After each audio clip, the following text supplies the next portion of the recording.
What's up, everybody? Welcome back to another episode of ShotaCooks. This channel is where I cook food and I chat with my friend Carrot. My friend Carrot is going to be asking me questions about specific topics. Today's topic is going to be Japanese street food. And as that goes, what I'm cooking today, I'm actually traveling from tomorrow for about 5 days. I'm going to be in LA, so I'm cleaning up my fridge. I have some hambagu base that I made from a shoot. I have some greens from pea shoots, watercress that I picked. I have some peas here too. So I'm gonna turn this into soup with some tofu, shirodashi. I have a little bit of the batter left, so I'm gonna just fry these up and just maybe dip it in some kind of sauce.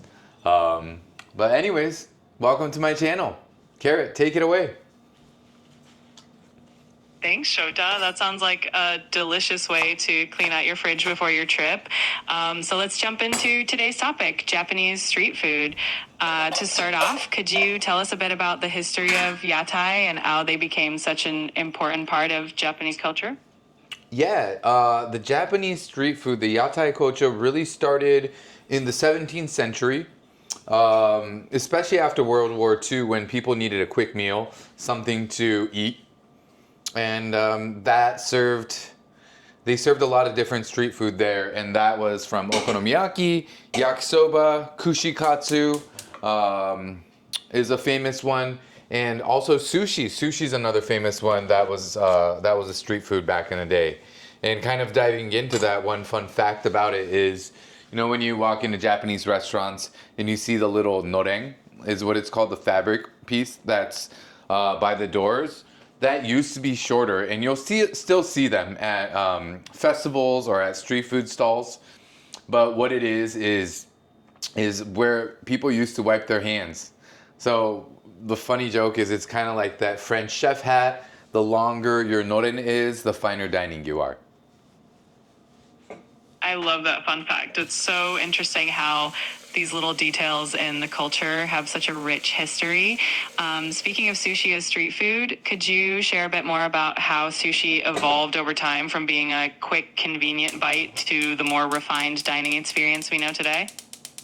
Yeah, I think sushi came in a different form originally. It was said that it came in the 1500s, where sushi was salted inside of rice to preserve itself, and this method came from China. And now it turned into a different version where it's seasoned rice. I believe that is from the stall ages. And now the refined version, Japanese people are really crafty. They like perfecting something. I would say it is a culture of the most epic nerds that like to create beautiful things, from Nintendo, Panasonic, Sony. I guess I don't hear Panasonic too much. No, I do.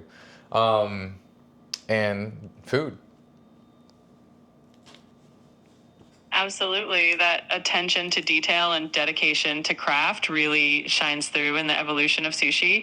It's amazing how something that started as a method of preservation turned into such an art form. And speaking of beautiful things, let's talk about some other iconic street foods like takoyaki and okonomiyaki and how they each have their own unique stories and regional variations. Yeah, I would say yakisoba. I actually don't know too many regional variations. Could you look something like that up and just let us know?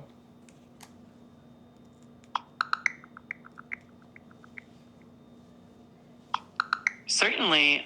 There are actually some interesting regional variations of yakisoba. For example, in Nagasaki, there's a version called in Nagasaki Sara Udon, which uses crispy noodles and a thick savory sauce.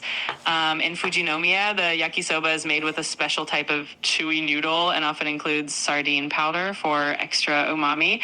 So it's fascinating how different regions put their own spin on this classic dish. That is funny. I would say I know a little bit about the okonomiyaki, where, there's probably more kinds than I know, but the two major ones are the Osaka style and the Hiroshima style. The Osaka style is more the base, more like a cabbage pancake. And the Hiroshima style has yakisoba mixed inside, and it's always one of those things where which one is better.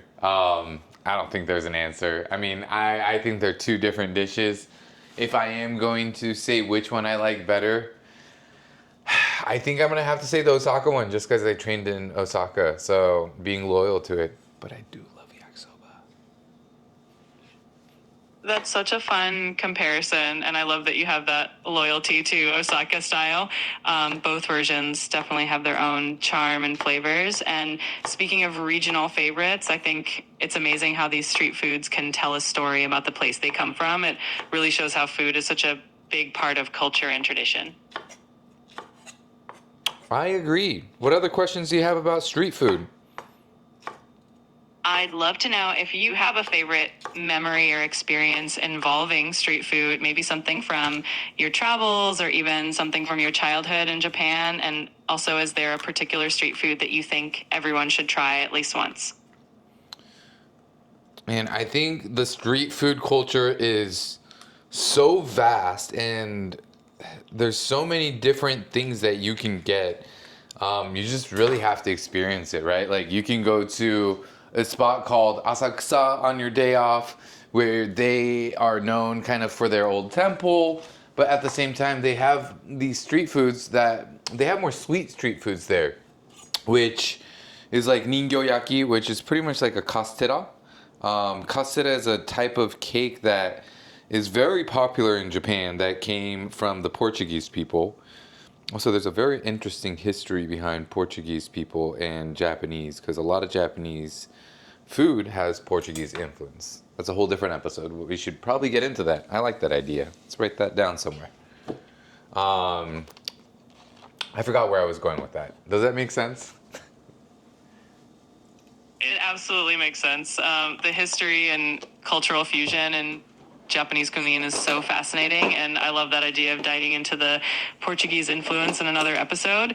And you're right, there's something really special about experiencing street food firsthand, just wandering through different areas like Asakusa and tasting those unique treats. It really brings the culture to life.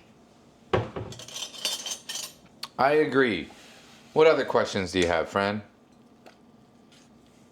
I'm curious to know if there's a particular street food dish that inspires you when you're creating new recipes for your own restaurants. Is there something from the street food scene that you've adapted or that you'd love to put your own spin on?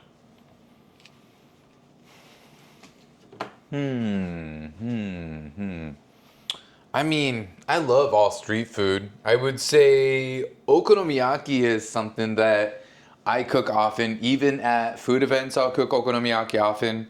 It's I mean, what it is you, the base version, the Osaka version is the correct version. Sorry, my Hiroshima people. Is you chop up cabbage and then you put it in pretty much like a pancake base batter with mountain yams. It's a little different. It has some other ingredients inside. And then you cook it on a stovetop like a pancake until it fluffs up and it gets golden brown. I use this often at food events as well, or even at home. It's a great way to clean out your fridge. That actually would have worked perfectly for this, for everything that I have. And for events, I actually do a gluten-free version often as well, which always comes out quite delightful, is what I like to say. That sounds absolutely delicious, and I love the idea of using okonomiyaki as a versatile dish that you can adapt for different events and even make it gluten-free. It really shows how adaptable and creative street food can be, and it's great that you bring that inspiration into your cooking. It must be a hit at all your events. It is. I also really do enjoy the gluten-free version. I think it works really well at events because if you do it right, it stays real crunchy. So it lasts longer, and it kind of has this like fun, almost surprising factor when I do it at events because people don't expect like crispy, but it has that like almost crispy pancake vibe. But it's gluten-free. It does sound like a delightful surprise, especially for people who might not expect that kind of texture from a gluten-free version. It's awesome that you can bring that element of surprise and delight to your guests. It's those little touches that really make your events memorable. I agree. What other questions do you got, my friend? Well, another fun question I have is about street food trends. Are there any new or emergent trends in Japanese street food that you find really exciting or that you think might become popular internationally?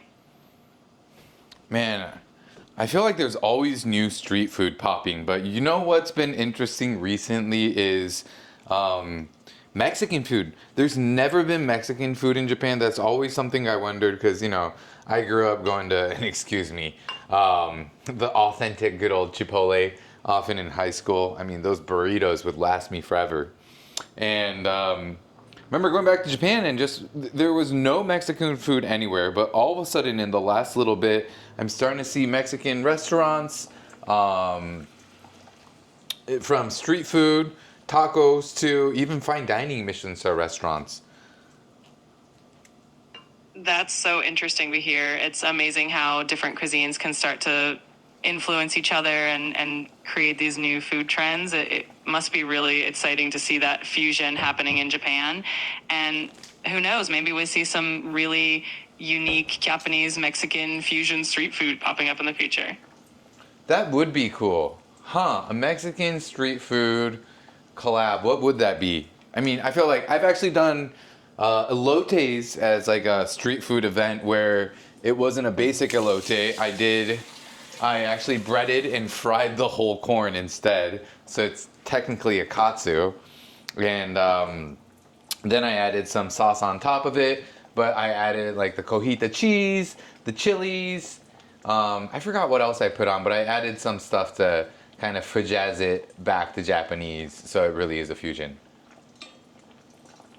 That sounds absolutely incredible. I love that idea of turning elotes into a katsu style dish. It's such a creative fusion of flavors and textures, and it's a perfect example of how street food can really inspire some amazing culinary creativity. It must have been such a hit. It sure was. What other questions you got? We can't quit yet. It's definitely been a fun chat so far. I guess one last question would be if you could bring one street food experience from Japan to people all around the world, something that you think everyone should get a chance to try, what would it be and why? I think the thing about street food, which makes street food so special, is the fact that you walk around. Japan's a country where you walk everywhere. And you're walking around.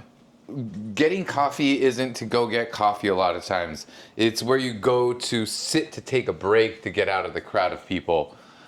Street food is a little similar, at least in my opinion.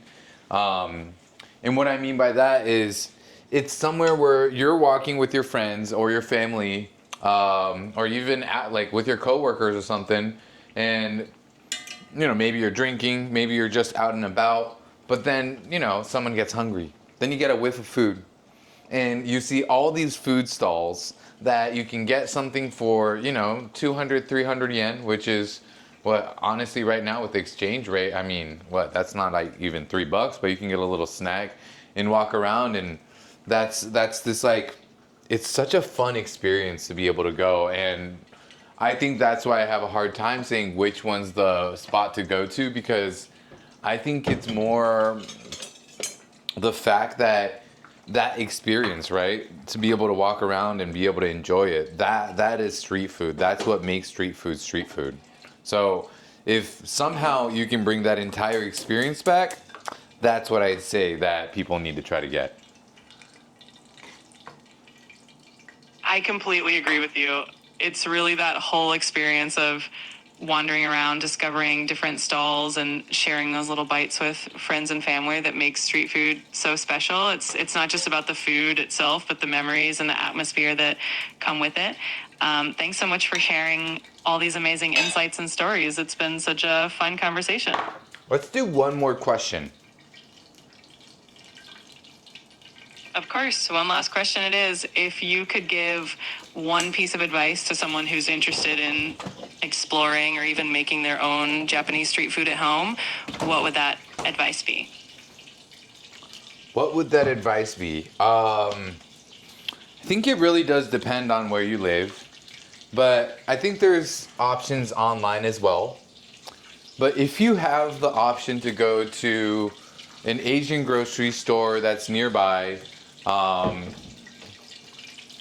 if you can go to an Asian store nearby that's by your house and be able to pick up they have a lot of like prepackaged food, and they have that stuff online as well.